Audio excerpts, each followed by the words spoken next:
Hello, hello, hello, my friends. Long time no see. I don't always rub my hands like this when I get started. I think because they're chilly, usually.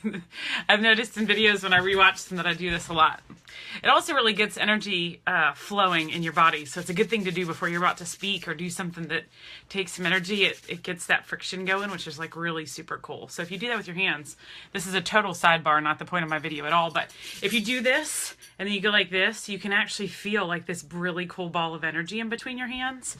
You should try to do that sometime. Play with it. It's incredible. You actually feel the energy between your hands. Really, really, really super cool.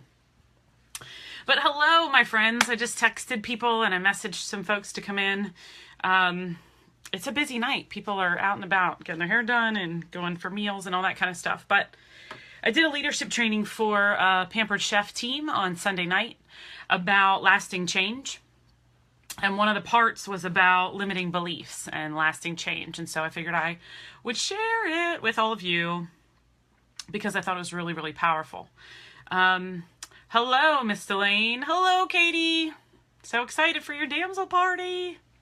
So excited for these new Safe Hearts books to come out so we can show them to all the moms that come to your party.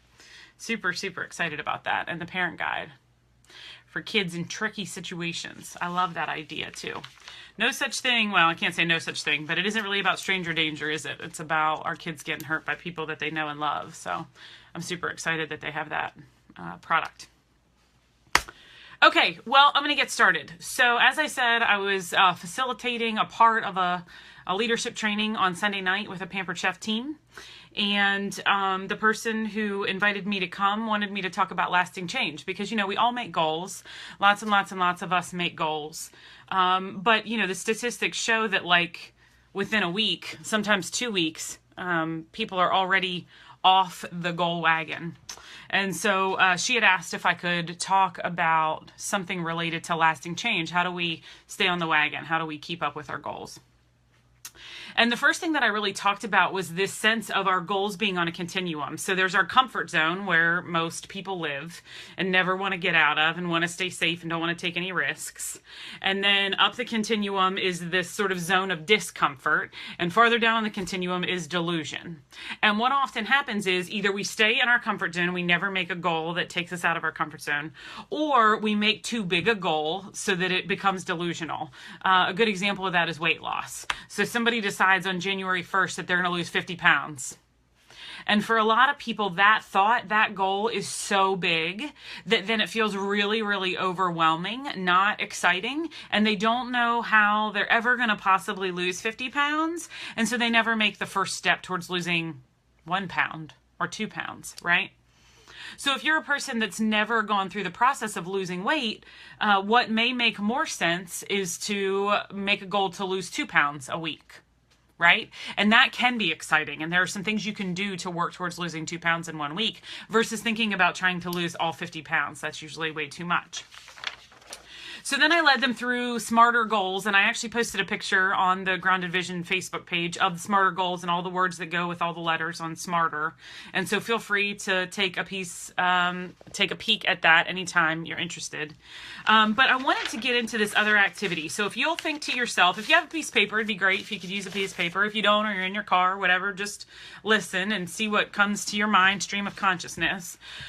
But if I asked you to fill in the blank of I am blank, or I am a or an blank. Now, one caveat.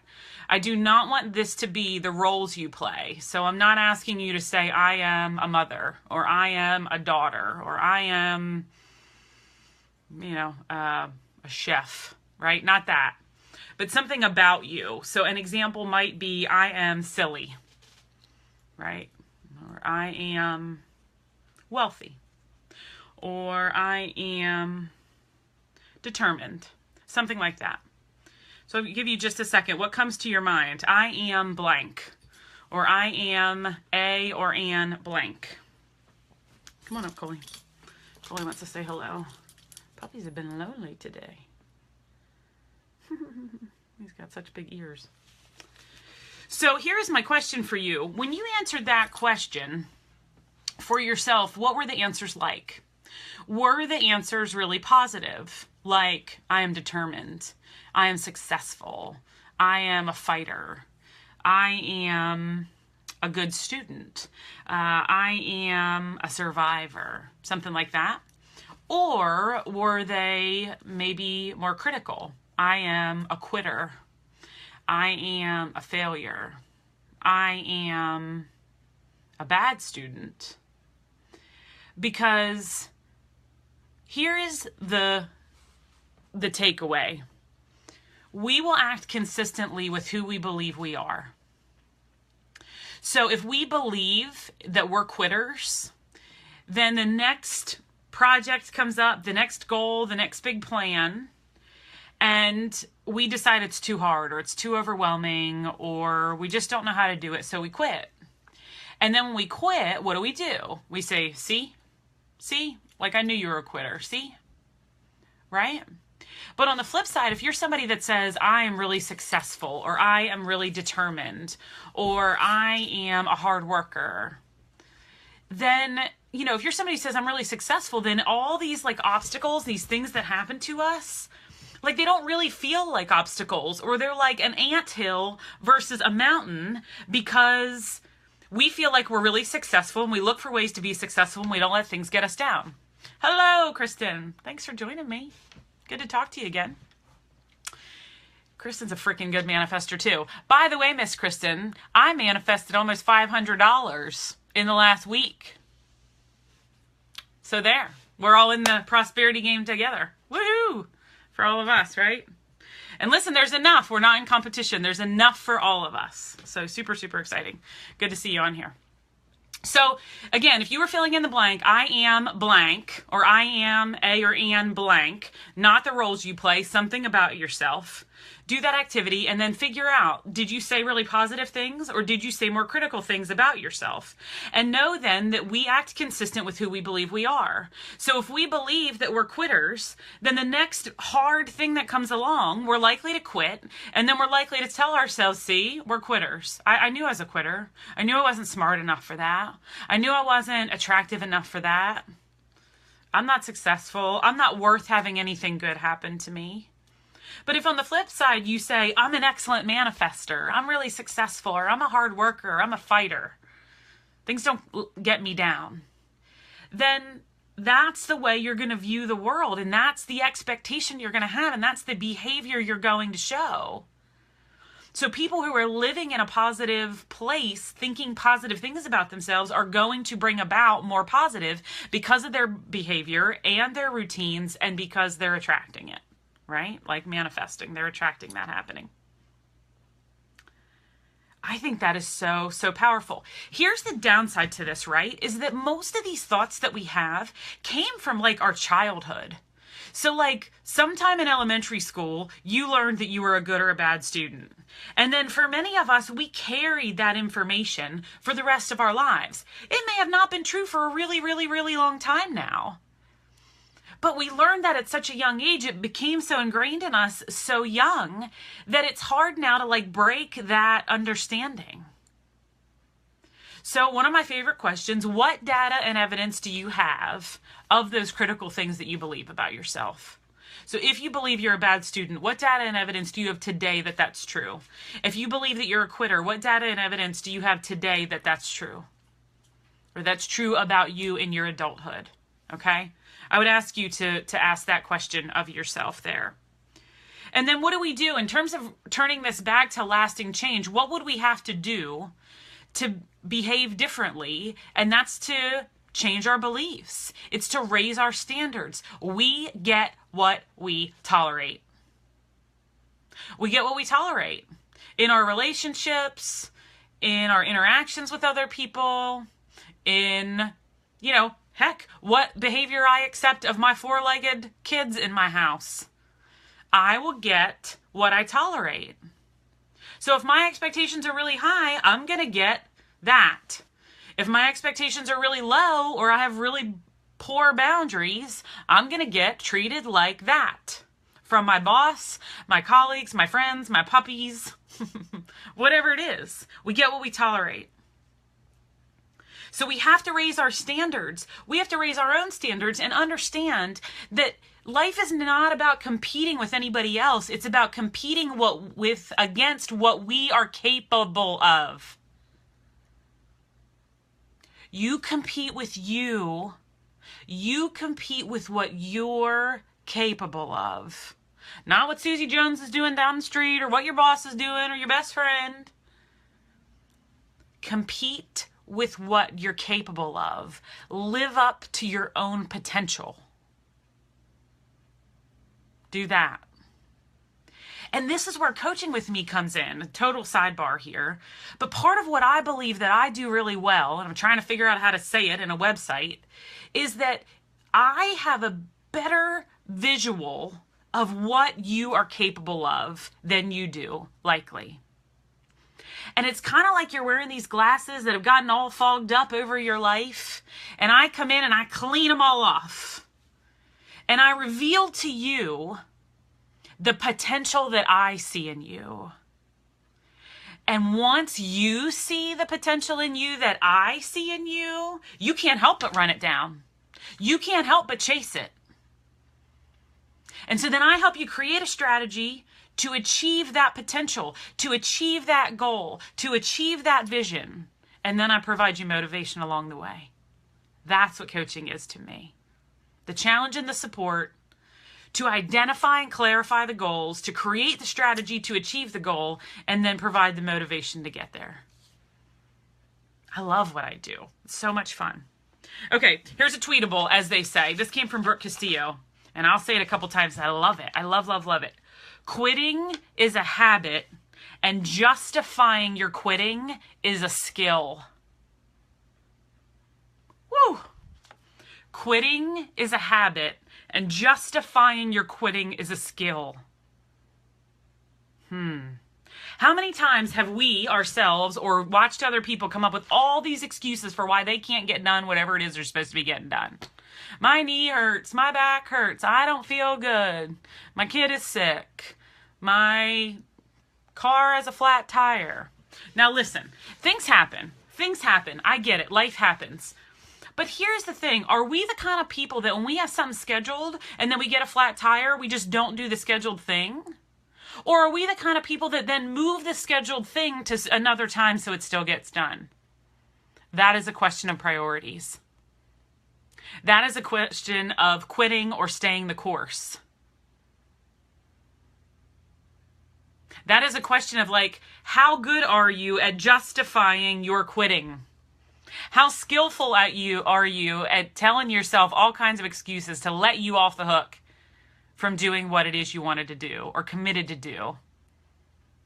Wow, I love that phrase. Quitting is a habit, and justifying your quitting is a skill. That is so powerful.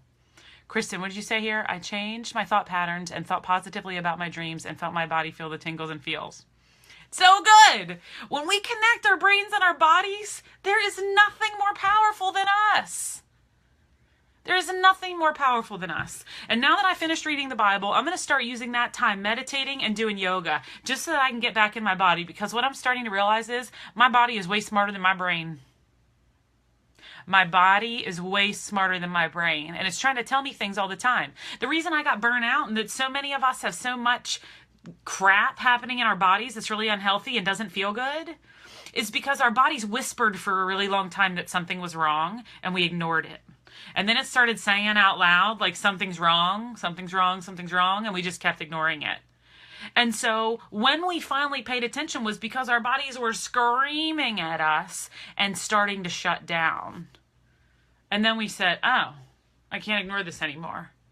And sometimes by then it's too late, right? Sometimes by then it is way too late. So let me go back over those couple phrases I shared. So you would say, I am blank. Notice the type of words that you fill in that blank. Know that we act consistently with who we believe we are. And so if we believe that we're all sorts of critical words, we're going to keep fulfilling that self-fulfilling prophecy. Whereas if we believe we're successful and we're hardworking and we're fighters, then we're going to keep being successful. We're going to keep fighting. Things are not going to get us down. So you may need to change your language, to be intentional about what you're telling yourself and what's coming out of your mouth.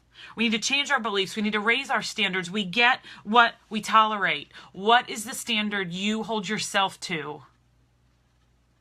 What is the standard you hold yourself to? Again, it's not about your standards for anybody else or anybody else's standards for you. It's about what standard do you hold you to? Quitting is a habit. Justifying your quitting is a skill. What are you willing to commit to doing? What will you not quit? What will you not justify making excuses about? What is that worth it? Compete with what you are capable of doing. Compete with who you know you can be. And then here's a couple quick questions for assessment. 1, where am I now? We got to get real honest with ourselves, right? Real clear and real honest. Where am I now? Okay. 2, what rituals or beliefs have gotten me here? Could be good or bad, right? We could have great rituals or routines. We could have great, positive, uplifting beliefs about ourselves, and they've taken us really far. Or we could realize that we've had some negative thinking, some limiting beliefs, and we've not created then the rituals and the routines to do what it is we needed to be doing. So 1, where am I now? 2, what rituals or beliefs have gotten me here? 3, where do I want to be? Right? We have to have an eye for the future. 3 is where do I want to be? 4, of course, then is what rituals or beliefs would it take to get me there? What rituals or beliefs would it take to get me there? Now, number 5 is convoluted, so stick with me. But it's all related, so I hope you can bear with me here. But who do you have to be? What do you have to believe? Or what do you have to do to get where you want to be? So once we know where we want to be, in order to get there, what do you have to do? What do you have to believe? And who do you have to be? It's powerful stuff. It's powerful stuff, and it'll get us far, far, far. Okay. Kristen says, I'm a fighter and I'm fighting, but I'm fighting for all the wrong things in all the wrong places. Oh, that is such clarity, Kristen. Need and want to fight for me, myself, my passion, my dreams, not someone else's dreams and expectations. Absolutely. And here's the other thing, right? When other people put their standards on us or other people have expectations for us, that usually isn't compelling enough for us to go forward with it. It usually isn't compelling enough to go forward with what other people want. Hell, it's hard enough half the time to keep chasing down what we want. And allow what somebody else is telling us we're supposed to be doing or we should be doing, right? Tony Robbins says this thing, and I love this, that like if all you're doing is pushing, if this goal, if this thing that you want to do feels like you're pushing all the time, pushing to get it, that's how you get burnt out. That's how you run out of energy. But if your why is so compelling, if your goal is so compelling, then you get pulled. You can get pulled forever. You can only push so long, but you can get pulled forever. So make your why, make that goal so clear, so compelling that you have no choice. You are pulled to achieve it. You are pulled to achieve it. It's exhausting. I presume that you're saying that about trying to meet everybody else's needs and expectations, and you are absolutely right. It's exhausting. And very seldom, Kristen, is it in line with our goals and dreams, right? And when those things are incompatible or incongruent, you know, you about need multiple personalities to get it all done, and that isn't the healthy way to do it. So I'm with you. Totally exhausting. Everybody who's on, if you want to share the video, I forget, it might be on that side for you. I'm tired of failing. Share, you know, I'm not sure if you were on from the beginning, but I talked a little bit about that at the beginning, and yes. Yeah, that's a thing we got going on in our heads, right? We tell ourselves that we're a failure. And then we produce those results. And then when something feels like it fails, we say, see, I knew it was going to fail. I always fail.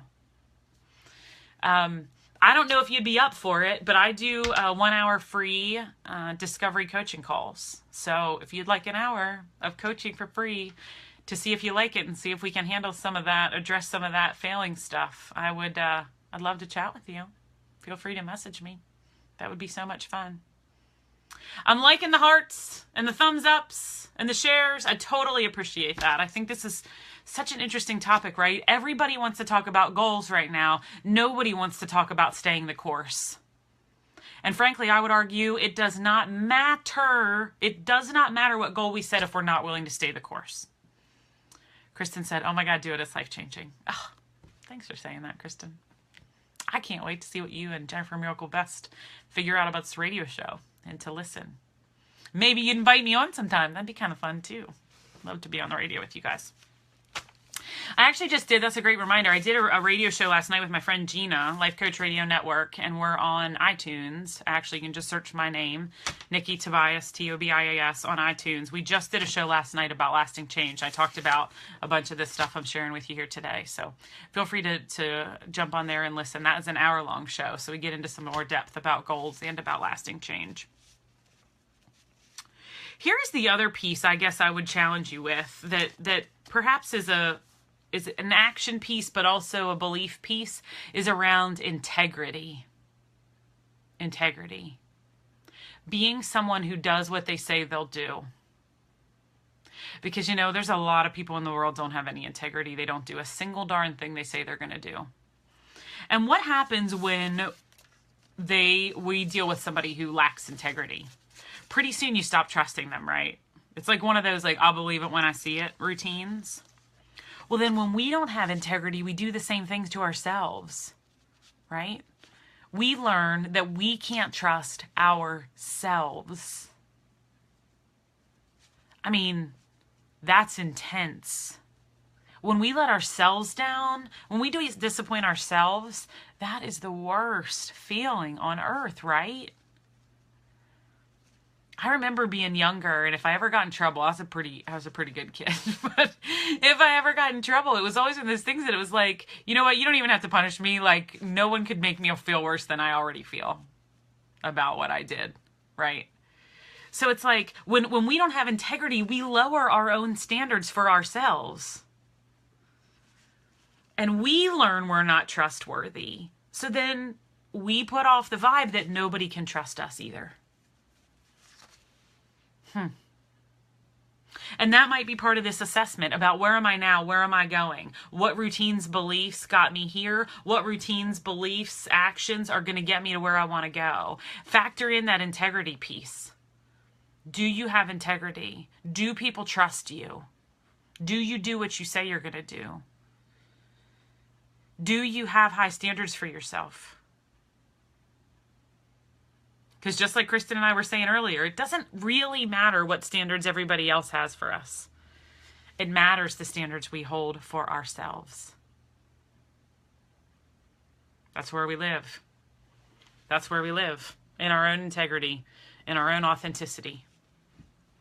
And if we can't trust ourselves, like I said, how on earth do we trust expect anybody else to trust us? It just doesn't work that way. It just doesn't work that way. So I'd love to hear what you think about all this, the assessment, the piece around quitting is a habit and justifying your quitting is a skill. I think that is so powerful, right? Those people that make excuses for their behavior or their lack of action are so freaking good at it. They have practiced justifying that skill. We are consistent with who we believe we are. We get what we tolerate. Compete with what you are capable of, not with anybody else. Quitting is a habit. Justifying your quitting is a skill. Do what you say you will do. And remember my early analogy about you have a comfort zone, a discomfort zone, and a delusional zone. Most of us only live in our comfort zone, or we make goals in the delusional zone, and because they're so big, they just feel overwhelming and we can't ever get there. You want to be making goals that are just in your discomfort zone, just outside of your comfort zone. And here's the thing, when we set goals that are actually achievable, then we kill that goal and we're motivated and excited to make the next one. Versus, like I said, we make this giant delusional goal and we don't ever take a step towards it because it feels way too big and overwhelming and we have no idea what to do, so we never step into it. So I'd rather make an exciting, achievable, uncomfortable goal, kill it, and move on to the next one. That's the momentum. That's the grease in the wheels, right? That's what's going to keep you moving. All right, folks, thanks to everybody who tuned in. It's so much more fun to do this when there are people on. Thank you, thank you, thank you. And share, just go on the Grounded Vision Facebook page and send me a message if you want us to have a phone call or a Skype. We could do it face-to-face. I'd love to chat with you, hear more about being tired of failing, and see what we could do about that. Okay, I have tried to get into Fords for years and years. I finally get in, and I quit a job that I had for 3 years, only to be laid off 24 days after I was hired. I'm devastated. What do I do now? How do I get motivated to move on? I actually just reshared a post today about making decisions. There's a 4-column model that I have for making decisions. The leftmost column is, what are my must-haves? The next one is, it would be nice if. The third one is, I'd rather not. And the fourth one is, absolutely not. And I would right now put things in each of those columns. I would really sit down with, what about a job do you have to have, you'd really like to have, you'd rather not have, and you absolutely will not put up with?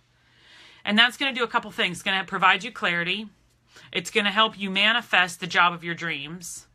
It's going to help you look better, more clearly for the job that you actually want. And you know what? Maybe our coaching call then would actually be about, some of your skills and some career coaching. It might be about career coaching, more even than about failure. Because getting laid off might not have had a darn thing to do with you. It just was probably last in, first out, right? They had some sort of budget cut. Something happened they didn't foresee coming, and you were newest to the place, and you were the first one out. So it's hard not to take that personally, and it's not hard to not feel like the universe is out to get us sometimes. But I would guess that had very, very little to do with you. And, this is hard to hear, and I certainly don't mean to offend you, but I truly believe that everything happens for a reason. And so maybe, just maybe, like this was meant to happen, that you quit your job and that the thing fell apart at Ford so that you get a dream job, so that you get clear about the job that you want, so that you can create a life of your dreams, so that you can be clear about your goals, so that you don't settle. I think the amazing, incredible, awesome things and the difficult, traumatic, tear your heart out things are all absolutely for a reason. There's a phrase, I always get it wrong, but it's something about it takes pressure to make a diamond. It takes pressure to make a diamond. We don't get better without some things falling apart in the meantime, right? We don't just naturally sort of grow and evolve. We have to be challenged to do that sometimes. So again, I'd be happy to do some career coaching with you and some clarity around what kind of job you might want. That could be really helpful for you. Thanks for the kind words. You're welcome. I don't know that I said anything super kind, but like I said, I would try not to take that personally. Layoffs are layoffs. It's just kind of the way the world works. Kristen, things fall apart so better and right things come together. Yeah, I agree. Like you have to make room, right? You have to make room. And that's what I'm saying is maybe the universe gave you the job at Ford to get you out of the job that you were in. And because the universe understood that was going to be compelling enough. And then you get laid off from there to find clarity. Yeah. The universe makes room in your life for the right things to come and happen. Yep. It's like that phrase, a door closes and a window opens. But here's the thing. If we don't get really clear about what we're looking for, we don't notice the window when it opens. We don't notice it. We're so busy looking back at the door that closed that we don't observe, we don't notice, we don't get clear, we don't appreciate the window when it opens. Yeah. It's worth looking back for the learning that we can undergo and to be able to assess where you are from where you were. But we cannot get stuck there. You know, we can't get stuck in the past. We can't get mired in the shit. That's like quicksand, man. The more you try to fight it, the harder it is to get out, right? Sometimes we just have to release it. Sometimes we have to release it. Well, thank you both for hanging in, chatting, typing. I love that. The hearts and the thumbs. Again, I love it. I love it. I love it. If this was an enjoyable, beneficial live broadcast for you, please share it on your wall. Tell people why it was of benefit to you or why you think they might like it. You know, we all share stuff all the time, and there's plenty of things I don't ever open because I don't know why that person thought it was important. And so, you know, if they say this was really funny, or I really got a lot out of this, or if you want to make lasting change in your life, you should really watch this video, then that helps people know whether that's a video they'd be interested in watching or not.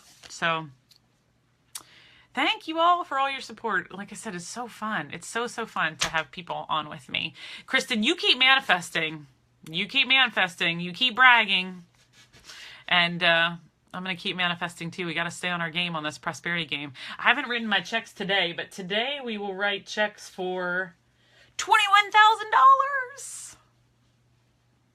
$21,000 just today. Whew, I got some catching up to do. I got some dreaming to do. I got some fun to have. What would I do with $21,000? Fun, fun, fun. Hello, Miss Ashley. We're about ready to log off, actually. About ready to hop off. But hopefully you'll watch the replay. All right, folks, keep manifesting money. Keep raising your standards. Compare yourself only with what you are capable of. Don't quit. Make sure that you commit. And I'm here. I'm here for you. So ask me questions. Do a free coaching call. Tell all your friends to do some coaching calls or jump on. I'm happy to help as very many people as I can.